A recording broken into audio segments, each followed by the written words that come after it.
Positive campaign है वो भी हम लोग देखेंगे ही, क्योंकि वो तो अब जब कैंपेन शुरू होगा, अभी तो नहीं शुरू हुआ है, लेकिन शुरू होगा तो ये सारी चीजें आएंगी जो आपने कही, महिला रोजगार योजना है या उसके पहले फ्री बिजली है या तमाम जो सोशल सिक्योरिटी पेंशन्स हैं, ये तमाम जो मानदेय बढ़े सबके, ये सब एक बड़ी लाइन आप एक उन्होंने लोक कल्याण की, लोक लुभावन योजनाओं की है, उन्होंने जो काम किए हैं वो सब भी है, 2002-2005 के पहले की यादें भी कराई जा रही हैं। इन सब के बाद क्या ट्रैकर है, आपका ट्रैकर क्या कह रहा है, आपको क्या दिख रहा है मुख्यमंत्री के लिए या अगली सरकार के लिए आपका ट्रैकर क्या कह रहा है, आपके लोग जो घूम रहे हैं? देखिए, ट्रैकर को तो सब लोग फॉलो कर ही रहे हैं। एब्स्ट्रैक्ट में मैं अलग अलग चीजें बताता हूं जिसमें आप ज्यादा समझदार हैं, आप एब्सोल्यूट नंबर तो नहीं बताएंगे, लेकिन एब्स्ट्रैक्ट में जैसे एक सवाल हम लोग पूछते हैं जिसमें बिना नाम लिए कि भाई आप मुख्यमंत्री के रूप में किसे देखना चाहेंगे, ठीक बात है, उसमें नंबर 1 पे तेजस्वी यादव आते हैं, अभी भी हैं, और आपने बहुत मतलब डिफरेंस भी बहुत ज्यादा है, डिफरेंस बहुत ज्यादा है और कारण उसका बहुत साफ है।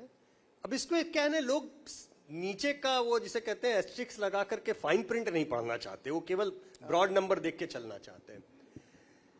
अपोजिशन वोट बैंक जिसे आप कहते हैं 35% पे शुरू होता है, 40% तक जाता है, ये बिहार की राजनीति का एक वो है जो अभी आज का अपोजिशन है। उस अपोजिशन के वोट बैंक में सीएम के नाम पर केवल एक ही नाम है, तो जो 35 से 40 का वो है वही नाम तेजस्वी यादव के साथ में आएगा। जो इस समय का दूसरी साइड वाला वोट बैंक है उसमें नामों की भरमार लगी है। भरमार इसलिए लगी है क्योंकि नीतीश जी से नाराजगी नहीं है। पहली बात तो ये समझिए कि आप ये सोचे कि नीतीश जी का नाम केवल 17-18% लोग ले रहे हैं, तेजस्वी का नाम जो है 35% ले रहे हैं, तो ये तो बड़ा नाराजगी नहीं, ऊब है, थकान है।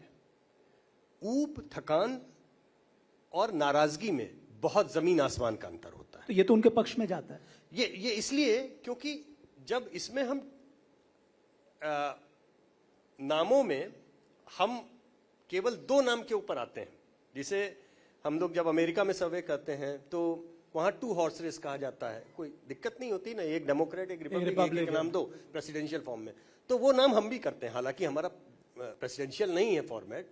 जब हम बोलते हैं कि अच्छा केवल तेजस्वी और केवल नीतीश कुमार, तो आंकड़े बदल जाते हैं, क्योंकि उस स्थिति में एंटी आरजेडी वोट का जो पूरा गोल है, जब आप केवल एक ही नाम देंगे तो प्रशांत किशोर वाले भी नंबर नीतीश कुमार के साथ जुड़ जाएंगे, बैरल नीतीश कुमार को शिफ्ट हो जाते हैं। अभी आपने प्रशांत किशोर का एक स्टेटमेंट देखा होगा, उनसे ये पूछा गया था कि इन दोनों में आप एक चुनेंगे, तो उन्होंने कहा without any doubt hesitation Nitish Kumar. क्यों उन्होंने कहा? वो मूर्ख नहीं है, उनको पता है कि उनका सपोर्ट बेस कहां से आ रहा है। बट आप देखिए ना यशवंत, ये इसको कहते हैं स्मार्ट पॉलिटिक्स। आप केवल सोशल सेक्टर स्कीम्स ही नहीं लॉन्च कर रहे हैं, और वो भी सेंटर की भी है, स्टेट की भी है। आपने अपना एक सोशल बेस भी तैयार किया साहब, चाहे वो ईबीसी का हो, चाहे वो महादलितों का हो। तो नीतीश कुमार ने बिहार में बहुत स्मार्ट पॉलिटिक्स की है। वो जानते थे कि भाई इनके गढ़ पे कैसे सेंध लगानी, और उन्होंने वो किया, और वो आज भी सस्टेन करता दिखाई दे रहा है। देखिए, इन्होंने आज अगर आप लोगों के सामने अखबार रखा हो नया इंडिया, तो इन्होंने आज बहुत अच्छा संपादकीय उसमें मुख्य उसमें लिखा है, और एक तरह से इन्होंने मेरी पुस्तक आने से पहले ही उसकी ऐसी तैसी कर दी। ऐसी तैसी नहीं कि उसकी समीक्षा कर दी, आपकी पुस्तक के पब्लिश होने से पहले कर दी इन्होंने। आपकी किताब देखे, पुस्तक मेरी आने वाली है प्रो इनकम्बेंसी सेंचुरी के ऊपर। मैंने उसी को एनालाइज करने की कोशिश की, क्योंकि 50 साल 60 साल इस मुल्क में एंटी इनकम्बेंसी के ऊपर ही चर्चा हुई है, जबकि 25 साल से हम देख रहे हैं प्रो इनकम्बेंट वर्डिक्ट बढ़ रहे हैं। अब प्रो इनकम्बेंसी की जब आप बात करें तो उसमें 4-5 जो बड़े नाम एकदम दिमाग में आते हैं, उसमें सबसे पहला तो पश्चिम बंगाल के हमारे ज्योति बाबू का नाम आता था। लेकिन ज्योति बाबू की प्रो इनकम्बेंसी शुरू के 15 साल वाली तो ठीक थी, उसके बाद वाली तो जबरदस्ती वाली थी। दूसरा बड़ा नाम जो उसमें आता है वो नीतीश बाबू का आता है। तीसरा नाम साइड बाय साइड साथ में लग के शीला दीक्षित जी का आता था। शीला दीक्षित जी का नाम बहुत बड़ा था। नवीन पटनायक भी, बहुत नवीन पटनायक फिर उसके बाद में खींच के ले गए। आप ये देखिए, नवीन पटनायक चुनाव हारे भी तो भी उनके वोट बीजेपी से ज्यादा थे। वो तो first pass the post system के कारण सीटें बीजेपी की ज्यादा आ गई है ना। शीला दीक्षित जी का मेरा मानना बहुत स्पष्ट है, अगर यूपीए सरकार की नाराजगी उनके मत्थे नहीं पड़ी होती, निर्भया कांड केंद्र की सरकार की, नाराजगी हाँ। उनके मत्थे नहीं पड़ी होती, और CWC जो बिला वजह थी। और CWC हाँ। वो भी बिला वजह थी क्योंकि आपको याद होगा CWG, कॉमनवेल्थ गेम्स में स्टेडियम के अंदर कलमाड़ी जी को हूट किया गया, शीला दीक्षित के नाम पे ताली बजी थी, 70,000 आदमी वहां ताली बजा रहा था, ठीक है ना। वो नहीं होता तो शीला जी अपना चौथा चुनाव भी जीतती। तो एक प्रो इनकम्बेंसी का जो एक स्वस्थ परिपाटी मैं बोलूं, उसमें नीतीश कुमार पहला बड़ा नाम है जिसने न केवल प्रो इनकम्बेंसी को कंटिन्यू किया बल्कि बाकी सबसे एक मामले में अलग है, जिसे लोग कई बार मजाक में भी लेते हैं, पेंडुलम कुमार तक नाम किया। सवाल यह है वो बंदा अपने दम पे अपनी प्रो इनकम्बेंसी को जिसके खाते में जाकर के जोड़ ट्रांसफर कर देता है, ठीक बात है। आप दूसरा एग्जांपल बता दीजिए मुझे। अच्छा, तो क्या ये समझ में आया कि जो आपने कहा पेंडुलम कुमार, उसकी भी तो वजह रही ना कि एक टर्म में ही 2 गवर्नमेंट बन जाती है, तो क्या इसका असर भी दिख रहा है वोटर के मिजाज में? जो नया वोटर है उसको लगता है ना थोड़ा सा कि ये क्या है, उसमें कहीं दिल दिमाग का एक आउट ऑफ सिंक होता है ना। ये तमाम लेयर का वोटर है। पहली बात तो आप ये समझिए कि वोट देने का मन, अक्सर हम लोग गलतफहमी रखते हैं कि एक मुद्दे पे वोट पड़ा। मुद्दा क्या था ये बताइए। वोट देने का निर्णय कभी भी एक मुद्दे का नहीं होता, ये क्यूमुलेटिव होता है और over a period of time मन में बैठता है, एक लेयर, दूसरी लेयर, तीसरी लेयर, चौथी लेयर, और तब जाके इंसान का मन तय होता है कि हम वोट किधर दे रहे हैं। तो अगर आप किसी भी मुद्दे के ऊपर, किसी भी चीज के ऊपर आप मन बना रहे हैं और फिर उसके बाद में आप जनादेश आपको मिला इसके ऊपर, सरकार बनाई उसके ऊपर, फिर जनादेश मिला उसके ऊपर, सरकार बनाई इसके ऊपर, तो कहीं ना कहीं दिल दिमाग का डिस्कनेक्ट होता है, जिसके कारण भी ऊब और वो जो मैंने बोला ना कि एक उसका जो असर हुआ वो उनका हुआ है, ऐसा नहीं है। एक समय में 2014 का इलेक्शन वो बिहार का रीसेंट हिस्ट्री का इकलौता इलेक्शन था जब सारी पार्टियां अलग अलग चुनाव लड़ी थी। 2014 लोकसभा, नीतीश जी को अकेले लड़ते हुए 16% वोट मिले थे, ठीक है, 16% बहुत बड़ा नंबर होता है। आज की तारीख में वो आंकड़ा 8-9% से ज्यादा का नहीं। तो ये जो ह्रास हुआ है ये उनको उसका नुकसान हुआ है, क्योंकि बचे हुए वाले में जो था वो कहा कि अच्छा भाई आपको जाना ही तो जाइए, हम तो यहीं बैठे हैं। वोटर कहीं ना कहीं छिटका, लेकिन अभी भी 25-30 साल की एक्टिव पोस्ट पे बैठने के बाद में भी वो बंदा अगर दहाई के आसपास अपना कोर वोट कंटिन्यू कर रहा है, गुडविल कंटिन्यू कर रहा है। इसमें तो एक पॉइंट और बता दें, जो वोटर छिटका जो आप बता रहे हैं उसमें एक समीकरण रहता था कि मुस्लिम वोटर नीतीश कुमार के साथ रहता था। आज ही सेशन में भी कुशवाहा साहब भी इशारा कर रहे थे कि हाँ वो एक तबका थोड़ा दूर हो गया। क्या आप उसको इशारा कर रहे हैं?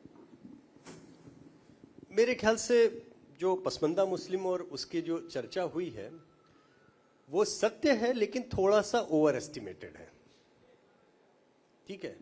मैं उसके लिए आपको केवल एक आंकड़ा देना चाहूंगा। चर्चा में नीतीश कुमार जी की मुस्लिम रणनीति और एक हिस्सा मुसलमान उनको वोट देता है, ये मीडिया में इतना ज्यादा एनालाइज किया गया, इतना ज्यादा एनालाइज किया गया कि लोग उसको ऑब्जेक्टिवली इस कंपैरिजन में नहीं देख पाए कि जितने मुसलमान नीतीश जी को वोट देते थे या देते हैं, उससे ज्यादा मुसलमान नरेंद्र मोदी को गुजरात में मुख्यमंत्री रहते हुए वोट देते थे। आपको मैं आंकड़ों के आधार पर बता रहा हूं। 2012 के असेंबली इलेक्शन के एग्जिट पोल के समय में हम एक कार्यक्रम में जब टाइम्स में बैठे थे और योगेन जी भी थे और सब लोग थे, तो मैंने वहां पे आंकड़ों के साथ में ये बात बोली कि लगभग 1/4 गुजरात के मुसलमानों ने बीजेपी को वोट दिया है, हर चौथे मुसलमान ने। हाँ, और गुजरात में और यहाँ पे वो फिगर 18-19% था, 100 में 18, 100 में 19 का। तो मैंने जब ये सवाल रखा तो योगेन जी ने कहा कि लेकिन इसमें नई बात कुछ नहीं है, 2002 में भी लगभग 100 में 15 मुसलमानों ने दिया था वोट। हमने कहा लेकिन आपने ये बात तो उस समय अंडरलाइन नहीं की। बोले वो तो वहां पे जल में रह के मगर से कौन बैर करे, इसलिए वो लोग वोट देते हैं। देखिए, आप आंकड़ों को रखिए, मैं आपकी बात में सत्यापन हो सकता है, वो भी मैं मानता हूं, लेकिन फैक्ट रिमेन्स फैक्ट।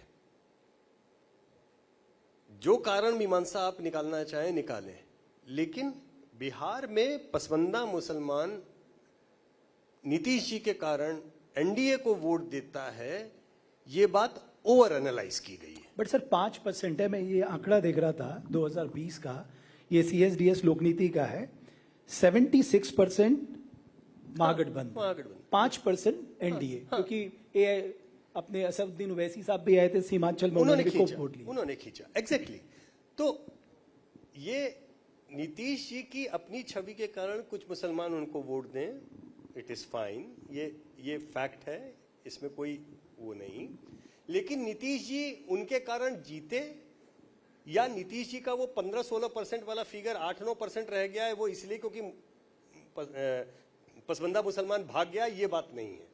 आज भी जहां पर उनको वोटर मुसलमान जहां पे उनके कैंडिडेट को या उनको देना चाहता है वो देगा, क्योंकि इस देश में अभी भी कोई 100% किसी भी जाति का, किसी भी धर्म का वोट एक तरफा जाता है। आज एक अपने गेस्ट यहाँ पे कह रहे थे 100% कहीं कुछ नहीं जाता, मेरे ख्याल से उपेंद्र जी ने बोली बात, हाँ, कि 100 बात सत्य है, 100% कहीं कुछ नहीं जाता। 100% क्या हिंदू या 100% अपर कास्ट बीजेपी को जाता है क्या? नहीं जाता, नहीं जाता, दैट्स अ फैक्ट।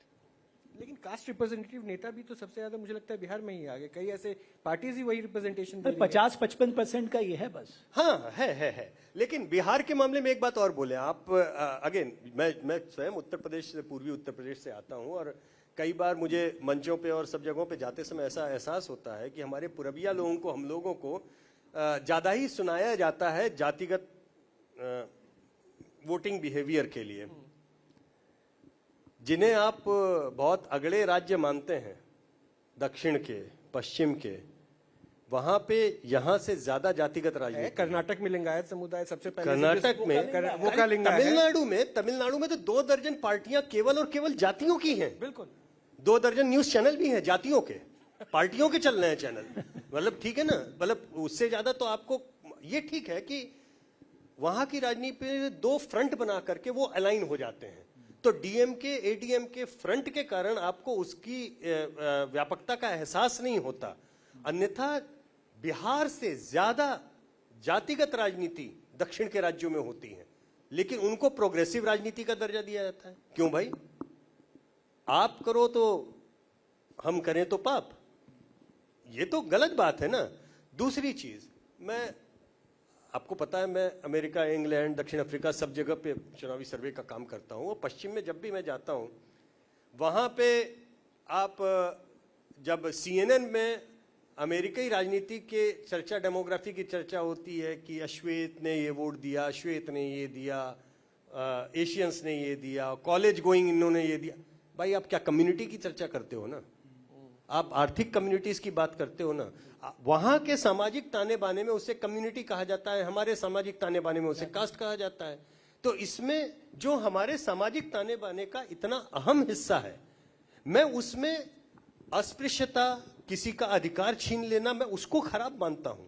लेकिन आइडेंटिटी पॉलिटिक्स में आप उसको छीन नहीं सकते। इस जगह पे लालू जी ने जब गरीब की राजनीति की थी, वो आइडेंटिटी पॉलिटिक्स थी, वो काम की पॉलिटिक्स। क्योंकि लालू जी को सिंहासन पे बैठने में, या उत्तर प्रदेश में हमारे यहाँ पे मायावती जी को बैठाने में दलित अस्मिता का प्रश्न था।